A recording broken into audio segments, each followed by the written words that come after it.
Okay, good evening guys. For those who don't know me, and probably the interest, my name is Pranjit. I'm a senior software consultant here. So today's topic for knowledge session is clean code. Okay, and I'm not really very prepared for it. I've just made the slides few minutes back, you can say. So yeah, let's go to the first. All the topics that we are going to discuss today is taken from this book, that is Clean Code. It is written by Robert C. Martin. The industry I know him as Uncle Bob. Okay, so yeah. So now, what is clean code actually? So clean code actually comes to the view when somebody reviews your code, right? So and this is what happens. I mean, we don't have a really closed room. We have the transparent room here. So this if somebody swears, we can know. Okay, and so this is kind of a big clean code room, and this is not. And I think you know the difference why, right? Because the person who is in this room, he is less swearing. He's using the WTF in a less time, but this is really a messy code room, right? Because he's swearing all the time. He's all the time saying WTF, right? So yeah, so though I mean the clean code it has a lot of topic, but I'm just covering this 5 topic today.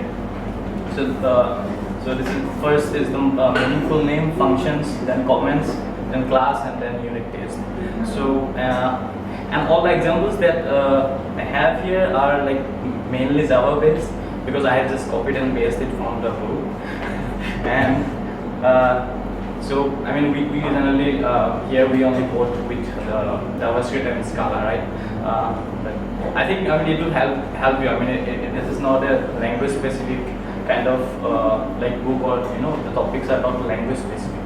Okay, so let's go to the first topic, that is meaningful name. Okay, so yeah, I mean that's the thing. I think I still fight with this topic. I always it's I think hard to find a good name for a variable or a function or a class all the time, right? So I mean but so the first part, okay, this is what I mean. This signifies a bad code, because we just have the variable type and just the later d. So I mean anyone can say this, this is not a good code, right? But this one is because it's more descriptive, right? And similarly for this function.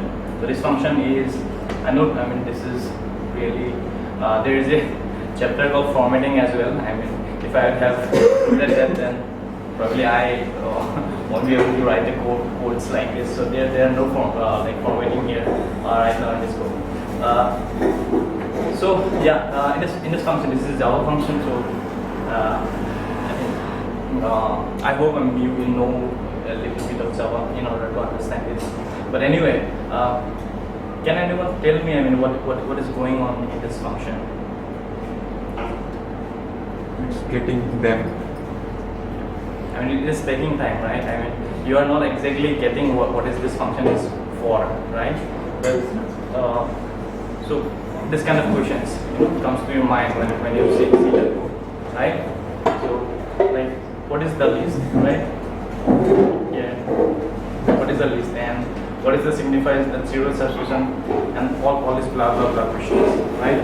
So what would be a more cleaner code like this, right?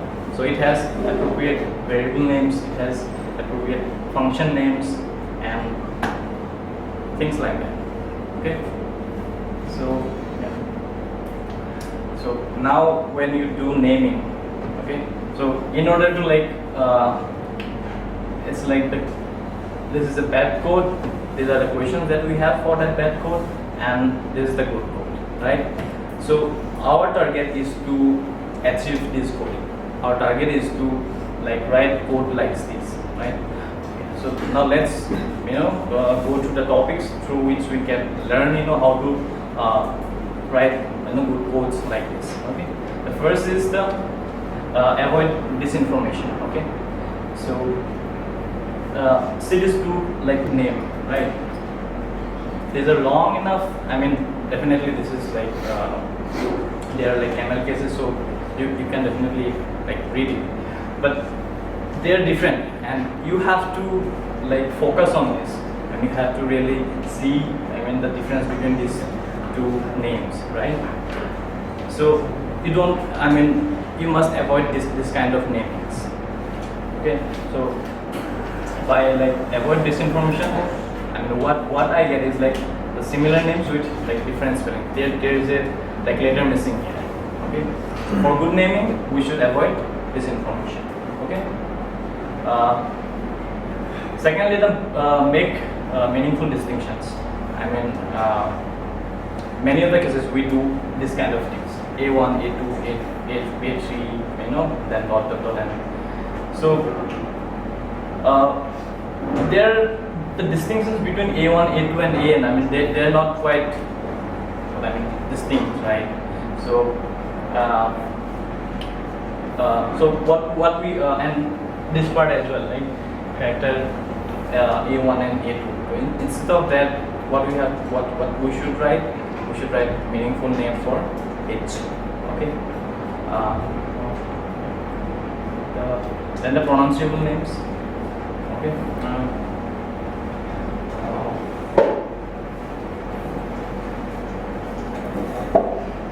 Yeah. So there are like two names here, right? One is can somebody just spell it? It's like it sounds like a Arabic name, right? Yeah. And then this is like Modi Madams. It's like, you know, Modi went to Arab and he take care of it. Okay. So that's a problem, right? It's not well pronounced. So what we should write instead is like generation times. Then what it means, right? And again the modification times then. That's what the second variable means, right? So the name should be pronounceable. Alright. So now let's go to the next one. So again, the name should be searchable. Again, the letter that we have used in the earlier slide, that is that we are only using the T, and I mean, so in order, sometimes if you have to like search, I mean, T, there will be a lot of T in your code, right? So we should avoid it, right? And this is a bit longer, but it definitely gives you, I mean, this is definitely searchable, right? So yeah, searchable names. About mental mapping. Okay. Now, what does like this avoid mental mapping means, right? So I just, you know, write two points, like avoid IJK. I mean, in loops, I think in Java we have used a lot. In C++ we have used a lot. I mean, in Scala we don't generally use this kind of like syntaxes, right? So what you have to do, you know, in those functions, that you have to like you have to remember this, that I was used in the first loop, then J was used in the, you know, second loop, then the third loop. So you have to like remember all those variables. That's a mental mapping, right? You have to map a variable with the purpose, right? So we should avoid it actually.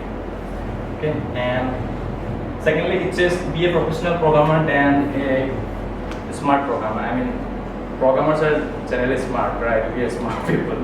So, and what we do is like we just write a variable like I equal to something. Okay, I will remember it. I can use it, you know, later on as well. But if you're a professional programmer, I mean, obviously all of us are professional programmers, and we are getting paid for it, right?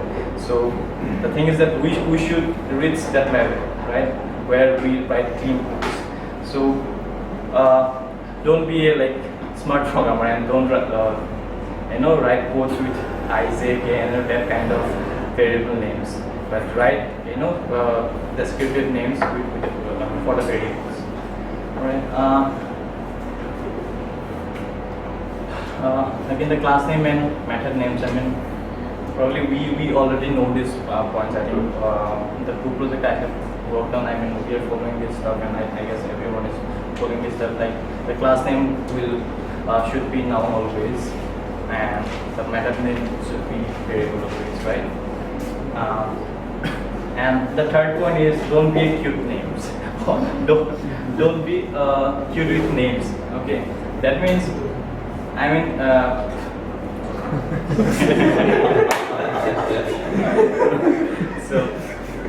So there are functions, right? I mean, like we can there are functions like kill, then there are functions like abort, right? So don't use like whack instead of kill, or murder instead of kill. Okay, just use kill. I mean, don't be like don't try to give a cute name, or there's like abort and don't write it like eat my shorts, or some that sort of names. Why didn't Sorry. Why didn't Yeah, they have actually made it already a cute name, so we can't have to use it, right? We have to use it. But if the project is based on the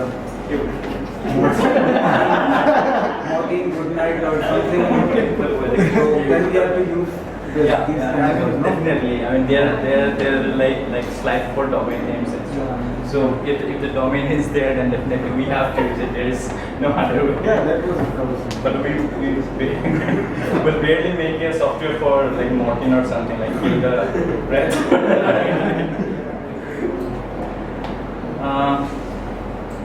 Okay, pick one word for concept, but don't pun. Actually, there were two topics were there, and I just followed the both of them. So they're like they're opposite to each other actually. So the first one is pick one per concept. That means we often do this mistake when we write the functional case in the persistence level. What do?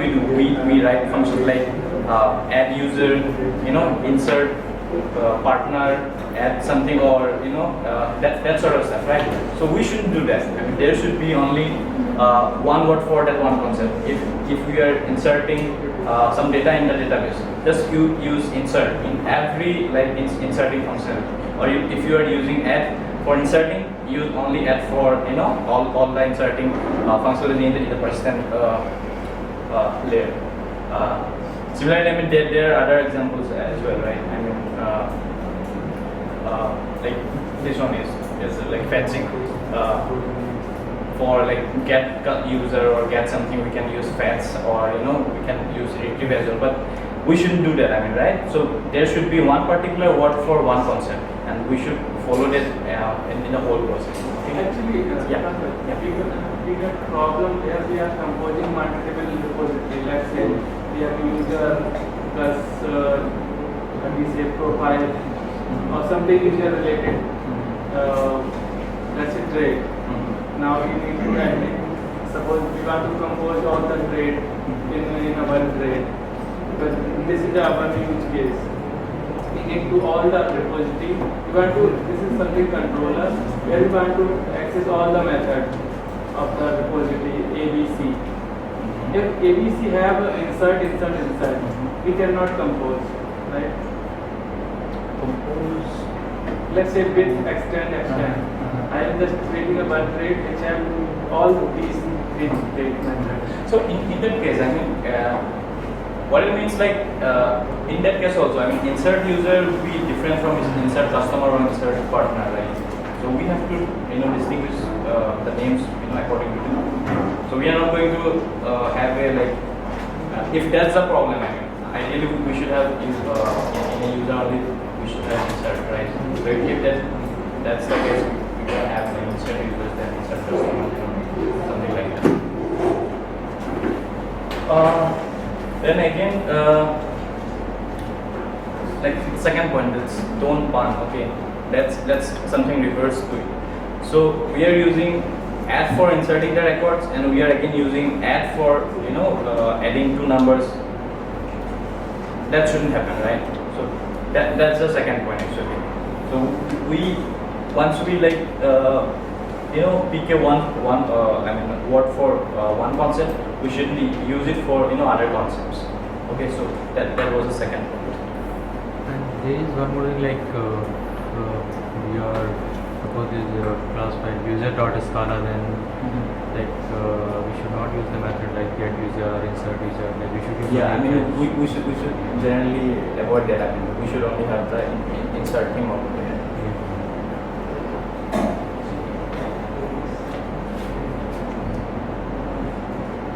Yeah, I think that's your point, right? Morning and like battling stuff. So we should use like domain names. I mean instead of technical names. So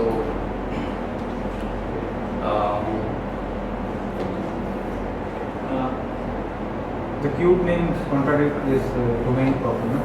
That's what I was saying. I mean then at that point you are using a domain, right? That's not cute, Okay. right? At that point. So.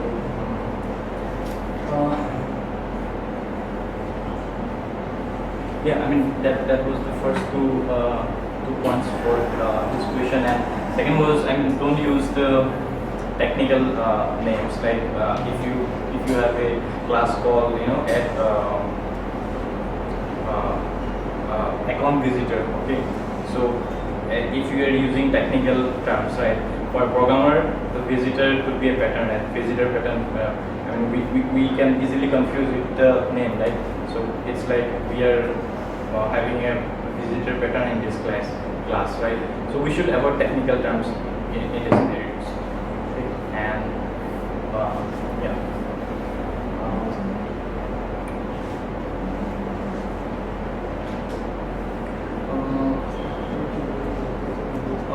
Again the prefix or suffix for the context.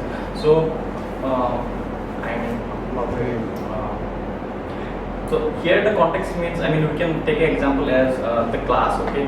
The class can be a context here, and the functions, I mean they are the member of the context, right? So when we have a class name address, okay, so there could be a function, or there could be a state, I mean variable as state, right? So that state, I mean that's the country's state, right? But that state can mean something else as well, right? I mean definitely the first name will be always, I mean the first name and the last name, that always like defines that this variables are belong to a address context, but not a state, right? At that point what we should use, most of the time it's like we prefix something in the beginning, like addr state, or addr first name, and that sort of stuff. So I mean, and we should use it on only when it is confusing, not all the time, because again using addr state is not a very recommended naming pattern. So yeah, so that was all about naming. Some of the points I have just forgot to mention here, we should use the variable names with I mean variable types with names, okay. So I just forgot to mention this here. So the name address string, right, or a age long, that sort of types we shouldn't have in our name. So I mean name should be enough to identify what's the type for this. Alright, so the first name variable, it will be always be string, right? And first name cannot be integer or something, right? So we did not need to write first name string or something. So we should avoid that always. Right? Okay, now let's move to functions. That was all about naming, and there are more actually. So go to the book and you'll get more knowledge on that. So now let's start with the functions. So yeah, so these are the topics for functions, but I only have 2 slides here for the functions. So the functions should be small, right? I mean it should only do one thing, and I mean we are using Scala cell, and it always tell you how much line of code you should have. Yeah. The second, I mean, this just tells the reason why we should have a very small. So we should it should do one thing at a time. I mean, if a long like function always like confuses you. Again, the descriptive names. I mean, that's we have already like covered in the last last topic. I mean, we should always have a descriptive name for this.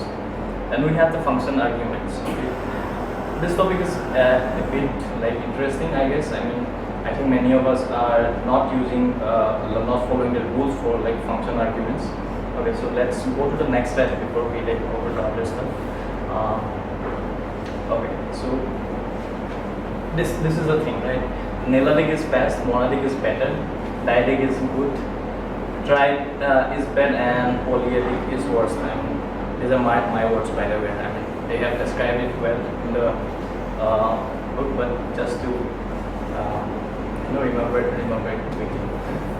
So knolx means, I mean, it's better to not have an argument in the function. I mean, if the functions have no arguments, I mean, that's the best thing you can like do with a function. Okay. Then I mean, it's not exactly best, but it's okay to have a like argument in the function.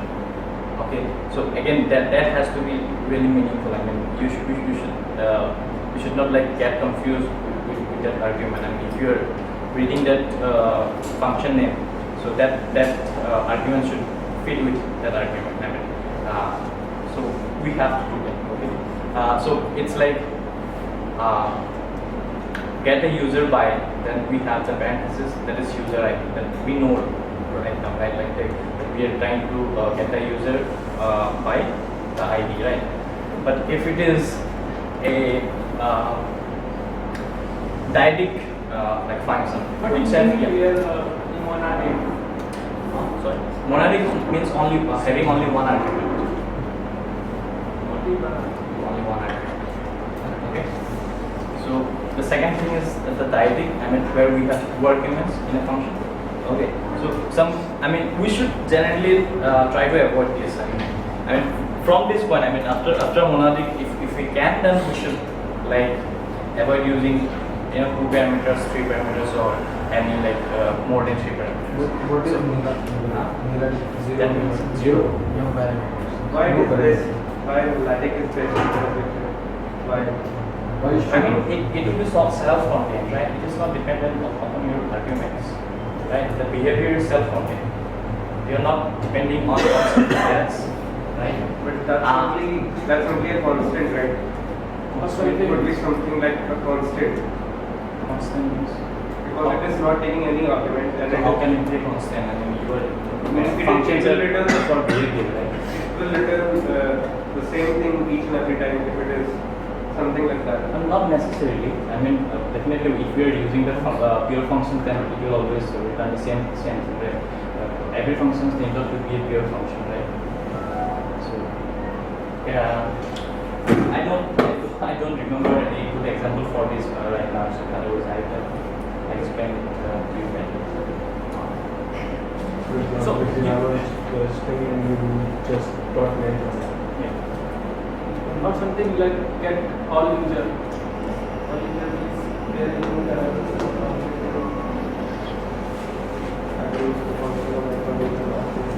Okay. So that's the dyadic one.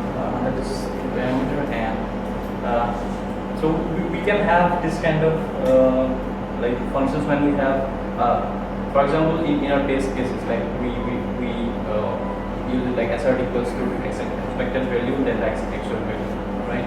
So that's a case when we are okay with two like arguments. We can easily understand. I mean, this is for the expected value, and this is for the actual value. And same for the triad as well. I mean, in the same example for like assert equals, we can have the message for what is the message for this assertion, then the expected value and the actual value. Okay. But I think according to this book, it's not good to have more than 3 arguments. I mean, in the use of it, you should avoid dyadic and triadic as well. I mean, so what's the solution, right? That definitely comes to your mind. I mean, we have to pass arguments, I mean, right? Yeah. So, I don't know if I have mentioned this or not, but yeah.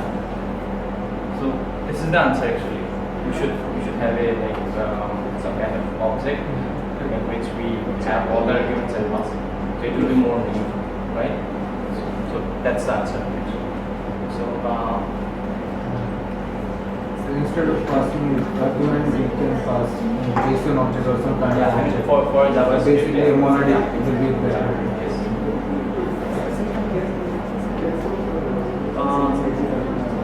I hope this is clear, right? I mean, we are not using you. I don't think we are practicing this this topic.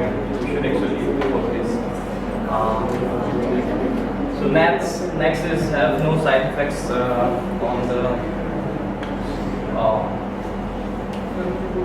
function. Alright, so it's like this. I mean, this is not always exactly possible, but like Java, I mean Scala has the the concept for pure function, right? I mean, it only depends on the like input values, right, and it returns the output values. But here the side effect means is like what it is doing is like it is just checking the password. Okay, it takes the username and password and it tries to like check if the like password is valid for the username, right? But and this function looks fine also, I mean, as well. But if you like take a closer look, you'll see this line, right? Such an initialize, right? So it was just checking the username and password, and internally what it has done, it has initialized a session. So that shouldn't be there. I mean, this is a side effect, right? We are checking something, and without our knowledge, the system has already like initialized. So this kind of like side effects we should always like avoid.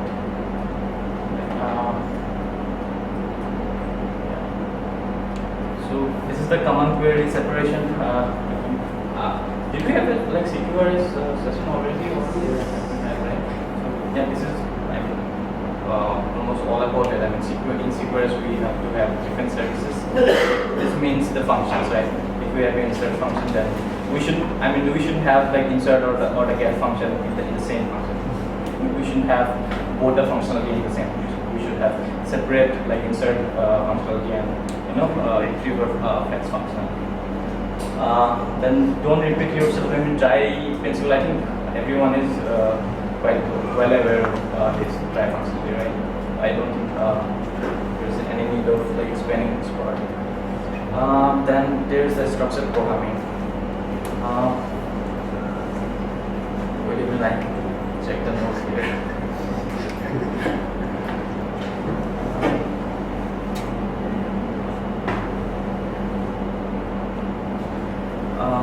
Yeah, so the structured program is again goes to the small one. Okay. If our like function is like basically we shouldn't have any kind of like multiple returns or break in our function. Okay, so but it's kind of, I mean, in the book it was written. I'm not exactly sure. I mean, we should generally definitely avoid multiple return or break. But if our functions are small, I mean, it is okay to have multiple return or break in our function. Okay, so yeah, so that was it with functions, I guess. Actually, we don't have, it's not to have break statements or routines in code, but we generally say that a function should return the value as early as possible. Because if I have a scenario where I don't want to do any further processing, and but still I have to wait to go till the end of the line because the rest of the code has to be processed. So that's again, I mean, what it has said, like it is okay for a small functions. The reason for like having multiple, I mean, not having multiple returns and all, because the readability, I mean, could be a problem that you are trying to find a bug and the function is too big, right? And you just went through and you just missed a return statement in the early lines. You are directly went to the logic and you're trying to find where it's a problem. But it was already returning 10. But in case of small functions, I mean, you can easily identify where it is exactly breaking, right? So probably that's why it is saying like in small functions it is okay to have like multiple breaks and return statements, but not in a. I mean, if the function is comparatively bigger than any other questions on function?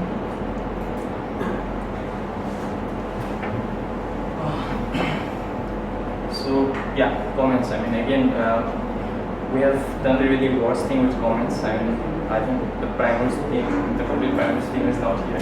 Prashant is there, I guess, right? No.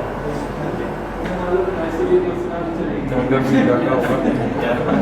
So, I mean, if you have like comments for some kind of behavior or some kind of variables, all the time, then it's better to rewrite the code, because means unnecessary comments are bad, right? You are writing comments on. I mean, we will go through them again. Okay. Yeah. So this is the thing. Okay. So if you are writing a bad code, I mean, your comment won't make it. That's the first point. Okay. Pointing You are asking that's why.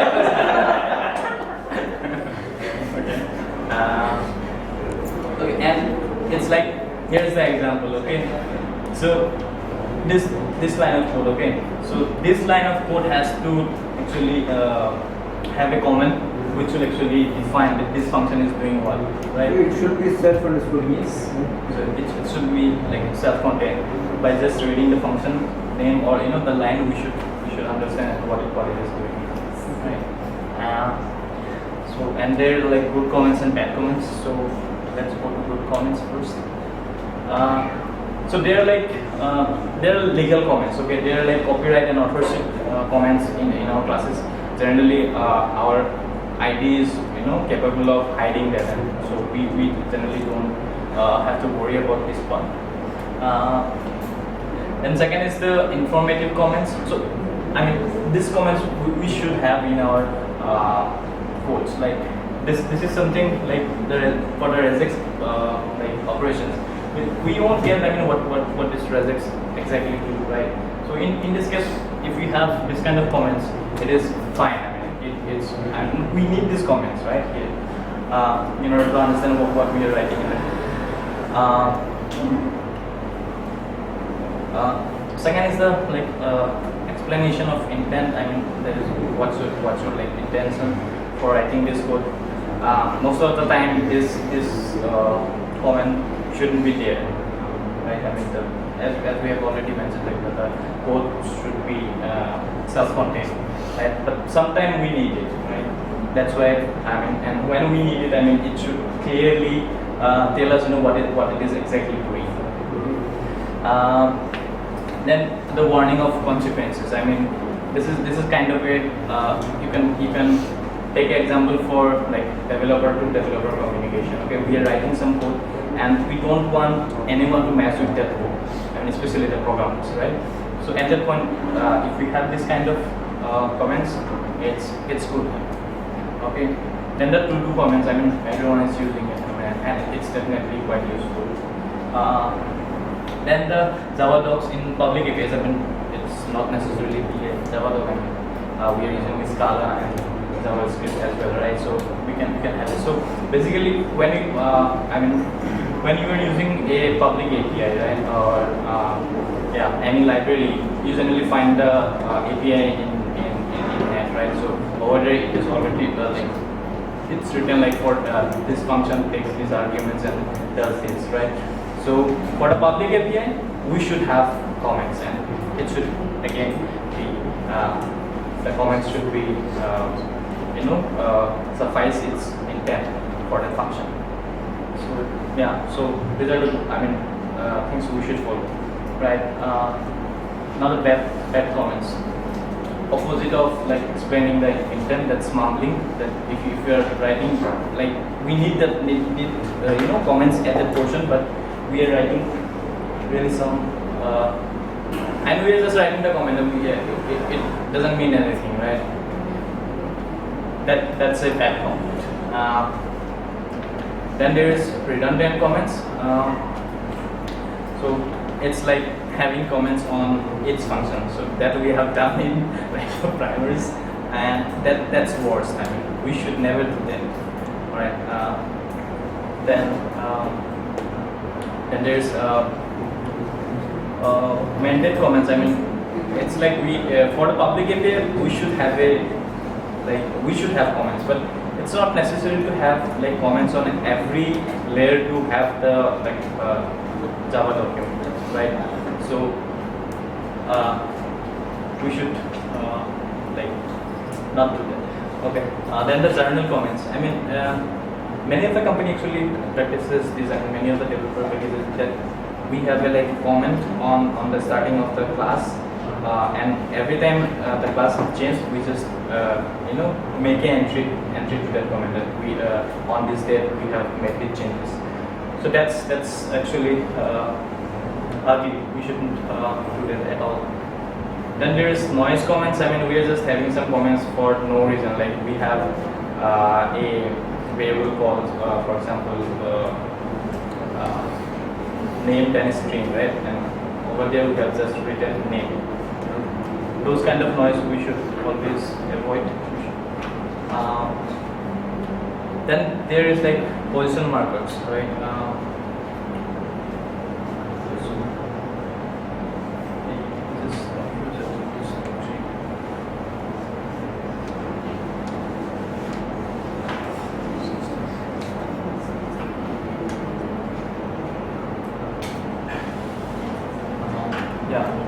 So the position markers says it's like sometimes I think we do.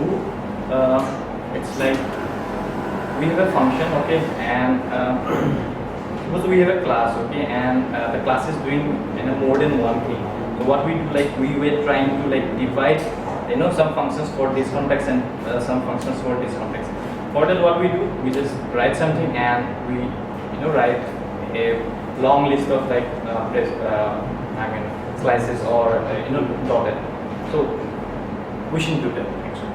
So, and obviously when we will go to like the class side, we will know how we should design a class. Then the closing versus comments. It's like when we have a long when we have a long code. I mean, suppose we have a if condition. Okay, in the if we have started the curly braces, and at the end, okay, when the if is ended, we just write a comment like double slash then if, because we want to know at which point this if is like closing on. So we should avoid that too. Then closing, commented out code. Obviously, I think all of us are following this thing. We shouldn't have any commented code in our code files, right? And then too much of information. I mean, sometimes it's mandated to have comments in the classes or functions, but at that point, the words should be suffice the intent, and we shouldn't write some unnecessarily long comments on those. I guess that was all from the comments part. Now let's move to classes. So yeah, so if we have any kind of variables in our class, we should have at the beginning of the classes. So in Java we used to have a lot of like state in the classes, but in Scala we don't have that much of like variables, right? Only some kind of constant we used to have in the classes, but that's again we can move it to a different class file for constants. Again, we should keep the class small. Obviously, I mean the class should. It should suffice only one context. I mean, it should be used for many things. I mean, the class should be small. I don't know how to explain it more. Keep name for determining the responsibility. That's obviously. I mean, by just reading the class name, we should know when. I mean, what is the class is doing. So then, yeah. I mean, this point. I mean, when we keep a class name, okay, we should be able to like define that, class name within like 25 words. That should be. I mean, that's not restricted to 25 words, but it's just an estimation. I mean, we shouldn't use more than that word to describe a class name. Okay. Then this is then the single responsibility principle. I guess many of you are following this and you already know this, right? Everyone is getting bored over there.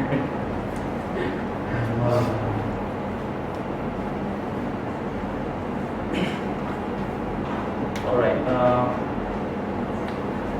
Then the cohesive part. I don't think I need to like explain these 3 parts. All I mean, you guys know these parts, right? I mean, if anyone has question on it, just ask. So do you think 25 words are really long as a name? No. I mean, not for the name, for describing. And description should be 25 words long. Yeah. So what's your expected length of a descriptive name of a function or a variable? I mean, how to say this? I mean, you can have a long name, that's not a problem, but I mean, usually you should have a small name which will like suffice your intent. I mean, rather than having in a single letter last name, you can have a long name, but again, I mean, that's up to you. I mean, South Indian number. it should be a sentence, of course.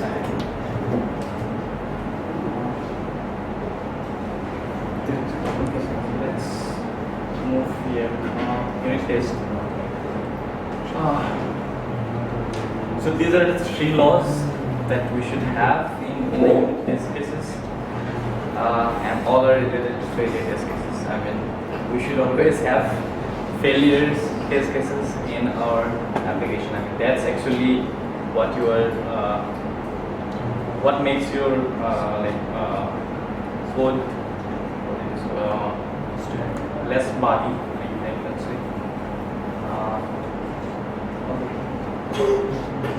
History rules. I mean, all of them are saying the same thing, on one another. Then again, I mean, this is unit test cases are not second class citizens. I'm also doing the same thing right now, actually. So I don't know about you guys, but again, I mean, when I come to the test case, it's like my intent was, it's like it should it should work for the good case and it should fail on the bad cases, right? I only like care about it, and I don't care like if someone else will come and just started programming with my code, if they will understand it or not, I don't care about it. That's a bad thing, right? So, and it's like I'm considering the unit test cases as second class citizens, but which is not true actually, right? So when we have good unit test cases, and we just write it, and whoever will maintain it, it will be easier for them to understand what you try to do with your code, right? So the variable names that we use in unit test cases, that we shouldn't like consider it like we are not writing production code. That's why we can have like a single letter variable in the unit test cases and all. So we should avoid that. So we should consider the unit test cases. We should write the unit test cases the same way we are trying to write the production code. Okay. And obviously that unit test cases are more important than the architecture. I mean, no matter how flexible your architecture is, how good your architecture is, I mean, there is always a fear of having bugs in your codes, right? And when you have good unit test cases, that fear goes out, right? So that's why that point. So is the point. So what makes a clean base, right? Yeah. So that was what I was explaining. So what it needs is that readability. Okay. And what makes your code readable is when you have clarity, when you have simplicity, and you know how you are expressing your like this with your code, right? Then there is this thing that's like there is a, you can say, principle or protocol. I mean, whatever you want to say. I mean, we should follow in order to like having good clean case cases in our code. That is, it has to be this is easy to remember, right? This is first. So it has to be like fast and it should be independent. I mean, every unit test cases. I mean, I used to write that kind of test cases. I mean, that's not even unit test cases. So I write test cases which actually depend upon other functions as well, right? And Satendra was asking me at that point. I mean, like 1 year back, I guess. So when you were like depending on when you were writing test case for other functions as well, how is it a unit test case? How is it a unit, right? That is the point. I mean, it should be independent. I mean, it should only do one thing. I mean, if it is for a function, it should like consider only the portion of function. That's why we are using walking as well. Yeah. Right. Then okay, it should be repeatable. I mean, it shouldn't be like it is running on the dev environment, but it is not running on the QA or that's how environment. I guess we care about for testing. Yeah, so it should be running in all the environments. Okay, and validating. Self-validating. That means it should always return Boolean, right? I mean, that's why we have that assert statement at the end. It should always have Boolean and timely. Okay, timely means we should always write test cases just before we write the production code, and that means like if you're writing a function, we should have the test case before we have the function. That's, I mean, we are not practicing that because I mean it's not easy, right? I mean, writing the first test case kind of function. I don't know. I mean, I have found this in many like sites also that we should write the test case first and the functionality. So I guess that's it. I didn't have a